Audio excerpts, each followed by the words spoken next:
Bonsoir, bonsoir à toutes et à tous. C'est une très très grande joie de vous retrouver ici ce soir pour la remise du prix du roman Marie-Claire. Ce prix, mis en sommeil ces 2 dernières années, à cause des conditions sanitaires et de la difficulté de se réunir, renaît cette année sous une forme inédite. Nous avons en effet décidé de nous associer à des passionnés du livre, à des amoureux de la littérature, à celles et ceux qui en sont les ambassadrices et les ambassadeurs essentiels. Je veux bien sûr parler des libraires, de vous, mesdames, qui êtes au premier rang ce soir. Vous qui nous avez tant aidés pendant les mois de confinement, vous qui si souvent avez été nos remèdes à la mélancolie. Nous avons donc sollicité une douzaine de libraires en banlieue, en région, à Paris, pour, à nos côtés, élire le prix du roman, le roman Marie-Claire 2022. Je tiens à les remercier, à vous remercier très chaleureusement de votre implication à nos côtés et aussi d'être là ce soir parmi nous. Je tiens aussi à remercier vivement les organisateurs du Festival du Livre de Paris qui nous accueillent ici ce soir dans cette agora au cœur de ce grand palais éphémère magnifique.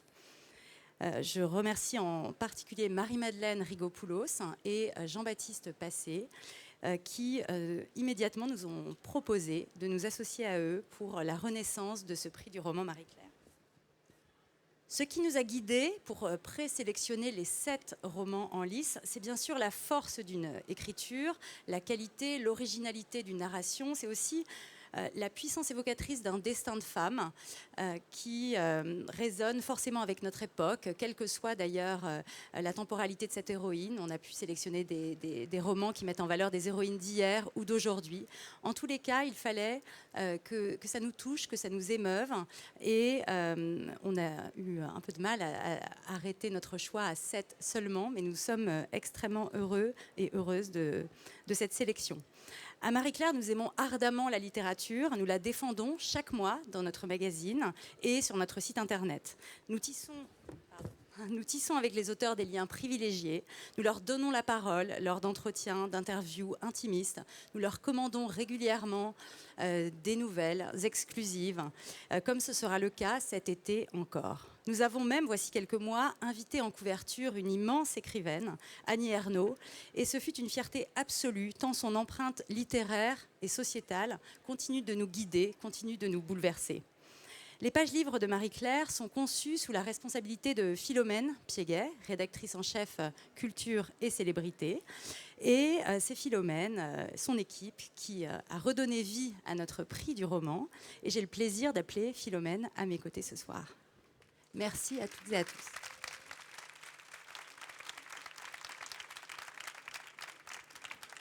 Merci Catel, bonsoir à tous. Je suis très heureuse, moi aussi, de célébrer le retour du prix du roman Marie-Claire ce soir et de vous présenter un jury, notre jury flambant neuf, étoffé et un jury de très haut vol, composé de 15 membres, dont une grande majorité de libraires, implantés un peu partout en France, de Marseille à Lille, en passant par Lorient ou encore Saint-Étienne, et des libraires que je tiens à remercier tout particulièrement ce soir pour à la fois leur enthousiasme jamais démenti, leur énergie communicative et aussi leurs très belles suggestions de lecture qui ont été si souvent pertinentes et qui nous ont apporté énormément. Vous avez été d'excellents conseils et je vous en remercie. Donc, parmi vous, je tiens à saluer Daong Chen de la librairie Au Vent des Mots à Lorient, Émilie Berthaud de la librairie Pantagruel à Marseille, Stéphanie Hannet de la librairie Coiffard à Nantes, Véronique Marchand de la librairie Le Fayère à Rennes, Cézinaldo Poignant de la librairie Ouvrir l'œil à Lyon, Hélène Woodhouse de la Chouette librairie à Lille, Alexandra Charouin à la librairie de Paris à Saint-Étienne, Morgane et Sylvia Payoc-Monté de la Malle aux Histoires à Pantin, Laetitia Roulier de la librairie Gutenberg à Issy-les-Moulineaux, le siège de Marie-Claire, Simon Gémon pour À tout livre dans le 12e, Colette Kerber pour les Cahiers de Colette dans le 4e et Mathilde Guiraud pour la librairie De la Main dans le 1er arrondissement. Voilà, merci à vous toutes.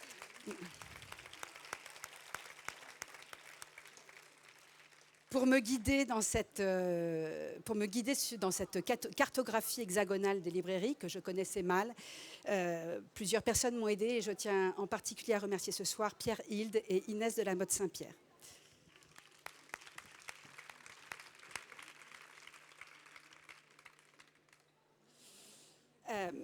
Merci à tous donc.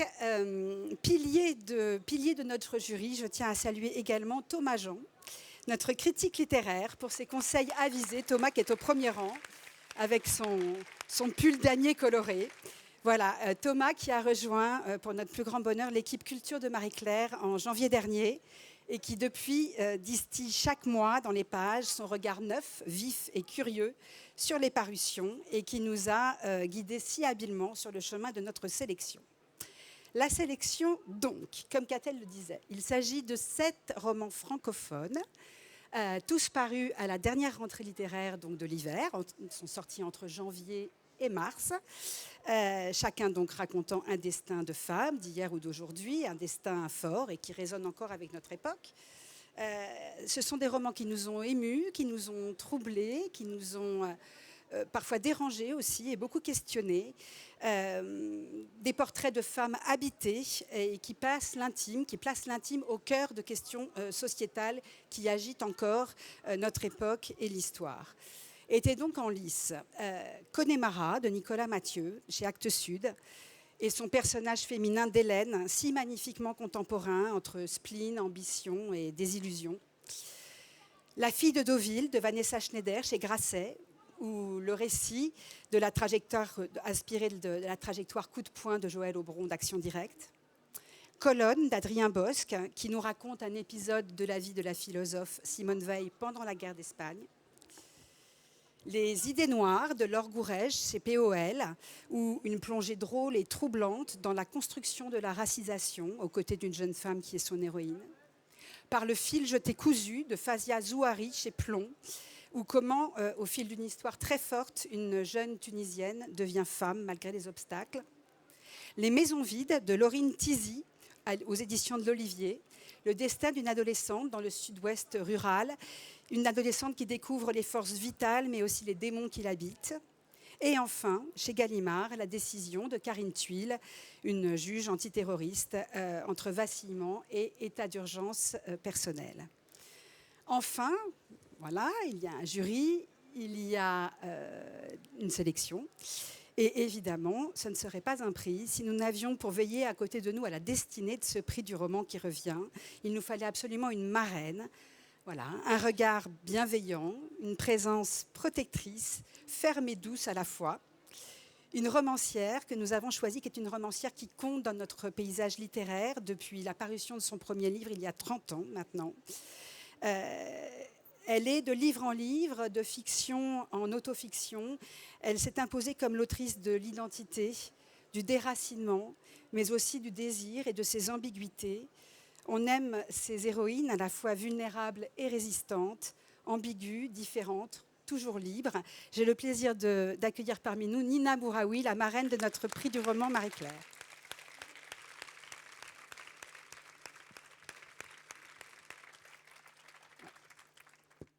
Bonsoir Nina. Bonsoir, merci. Merci beaucoup. Je vous ai dit pourquoi nous vous avions choisi. Voilà. Alors maintenant, j'aimerais savoir pourquoi vous avez accepté, vous, d'être la marraine de ce prix du roman. Ça m'a... Merci pour la confiance, Philomène, Catel. J'ai accepté parce que je trouve que marraine, tout d'un coup, donne une sorte de stature. C'est vrai que les années passent. C'est vrai que mon premier livre est sorti en 91. Et j'aime soudain être un écrivain, mais aussi être un écrivain qui lit les autres et un écrivain peut-être, vous l'avez dit, bienveillant. Voilà, qui a peut-être un regard protecteur, doux. Une marraine, c'est ça. C'est prendre dans les bras. Et puis c'est aussi... un prix, c'est toujours une déclaration d'amour. Ça, il faut que le ou la lauréate le sache. Et la littérature n'est qu'une histoire d'amour. Donc je trouve que l'amour, un prix, tout ça me ressemble à un magazine qui compte tant pour moi, qui a été là à mes débuts, tout de suite, dès mon premier roman, qui m'ouvre ses portes souvent. C'est vrai qu'on comptabilisait, mais je crois que j'ai fait pratiquement toutes vos rubriques. Et j'ai eu la chance d'écrire cette fameuse nouvelle estivale Bien sûr. l'été dernier. Nina nous a écrit une très belle nouvelle érotique qui a grandement fait monter la température l'été dernier, au mois d'août. Une très belle nouvelle érotique que je vous invite à retrouver, je pense, sur le site, je pense. Merci. Et donc c'est une joie, c'est un honneur. Alors moi je suis prête pour annoncer. Alors à vous, effectivement, de nous annoncer le ou la lauréate du prix du roman Marie-Claire 2022. Alors le prix du roman Marie-Claire 2022 est attribué à Laurine Tizy pour Les Maisons Vides. Bravo.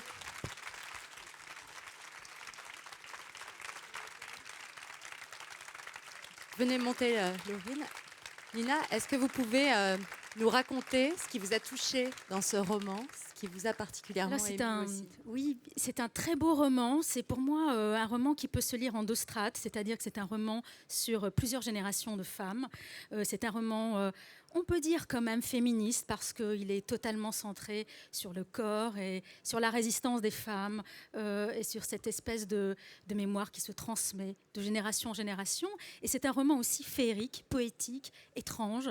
Le personnage de la Vierge est un véritable personnage, justement.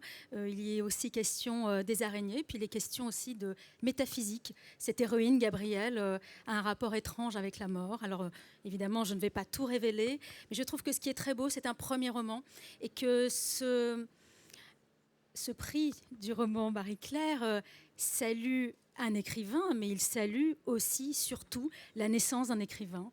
Et je sais combien les prix sont importants, ils éclairent un chemin, ils sont des promesses, je l'ai dit, ce sont des déclarations d'amour, mais c'est aussi un prix qui va vous accompagner, et vous le méritez amplement. Bravo, merci infiniment. À vous, Laurine, de nous dire quelques mots. Bonsoir à toutes et à tous. Merci infiniment. C'est en effet des mots qui portent maintenant et qui porteront pour la suite, j'espère. Et c'est vrai qu'avoir ce prix-là, dès le premier roman, c'est quelque chose qui porte énormément. Donc merci infiniment à la rédaction de Marie-Claire. Merci pour cette sélection. J'étais déjà ravie d'être dans une sélection aussi incroyable avec des auteurs et des autrices que j'ai beaucoup admirés avant. Donc rien que ça, c'était déjà un grand accomplissement.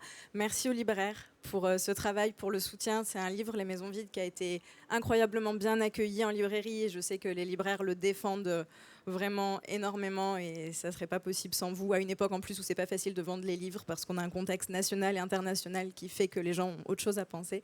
Donc merci vraiment beaucoup. Merci aux éditions de l'Olivier. Merci d'avoir cru en moi, merci d'avoir accompagné ce texte, de l'avoir retravaillé. Merci à toute l'équipe qui vraiment fait que ce livre est présent en librairie et qu'il est lu. Et c'est vrai que là, c'est moi qui suis toute seule sur scène, mais ça masque en fait le travail de beaucoup de personnes qui ont été là pour accompagner à chaque moment, que ça soit dans ma sphère plutôt privée ou que ça soit au niveau plus professionnel. Et je pense qu'il faut avoir dans l'idée qu'un livre qui est lu, c'est mon travail, mais c'est aussi une réussite qui est collective et qu'on a portée ensemble.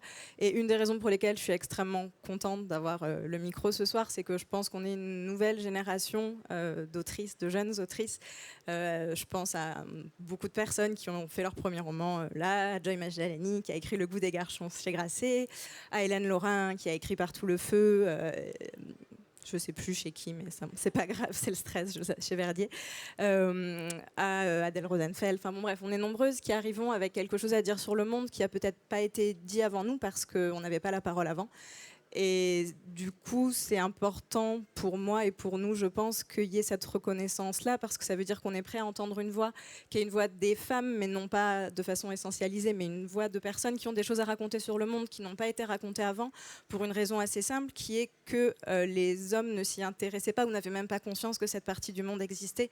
Et moi, c'est vrai que j'ai eu à cœur d'écrire un roman qui parle de ce que font les femmes, mais en réalité de ce que pourrait faire tout le monde. C'est juste qu'étant donné les rapports de pouvoir actuels dans le monde dans lequel on vit, c'est aux femmes que revient le soin aux enfants, c'est aux femmes que revient le soin aux personnes âgées, c'est aux femmes que revient de tenir ensemble les familles. Et c'est des sujets qui ont finalement jamais, ou en tout cas rarement, été évoqués de l'intérieur. Et du coup, ça me semble important d'essayer de porter ces voix nouvelles qui disent en fait, tout ceci est important, le soin est important, la relation aux autres est importante. Les femmes s'en chargent pour le moment, mais ça serait en réalité bien, à mon sens, que tout le monde s'en charge, parce que je pense que c'est ça qui nous tient ensemble, en fait, tout simplement. Voilà. Merci infiniment.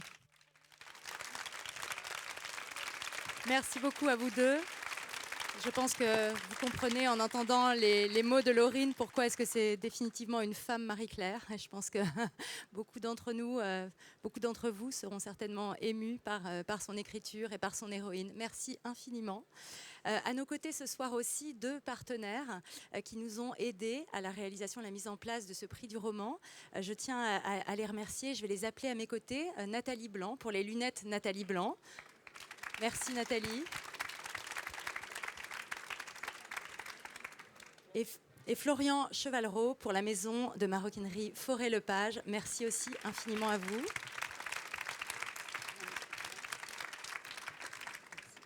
Garde-le. Est-ce que vous voulez remettre peut-être votre cadeau à la Il y a des petites surprises qui sont, ouais, exactement. qui sont prévues, il me semble. Ah, mais le billet de plaquet. Merci beaucoup.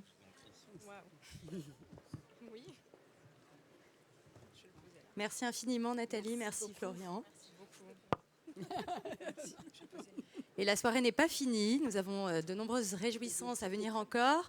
Je vais appeler Laurine et Nina à rester un petit peu sur scène, nous allons faire quelques photos. Les libraires vont nous rejoindre pour des photos. Et ensuite les libraires vont nous rejoindre, nos partenaires évidemment vont aussi rester sur scène pour faire des photos. Je vais d'abord vous passer la parole avant de passer à la séquence.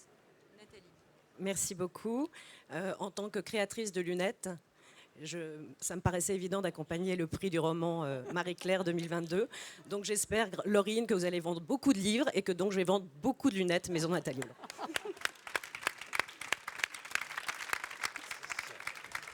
La maison Forêt-Lepage vous félicite. Voilà, c'est une maison avec beaucoup de savoir-faire. Ça faisait tout son sens de s'associer à Marie-Claire avec ce magazine qui fait partie de l'histoire de la littérature également. Voilà. Merci beaucoup. Merci beaucoup. Donc effectivement, il se passe plein de choses. Un peu de photos ici. Ensuite, Laurine Tizy va aller faire une petite dédicace sur le stand des éditions d'Olivier. C'est le stand 2237, si je ne me trompe pas. 2237.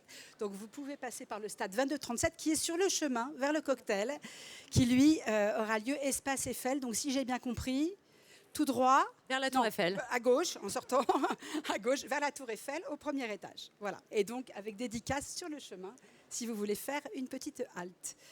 Voilà. Merci à tous. Et le cocktail est réservé à nos invités. Donc merci infiniment à tous et à toutes de votre présence et bonne lecture du roman de Laurine, mais aussi de nos 6 autres romans sélectionnés. Bonne soirée à tous. Merci.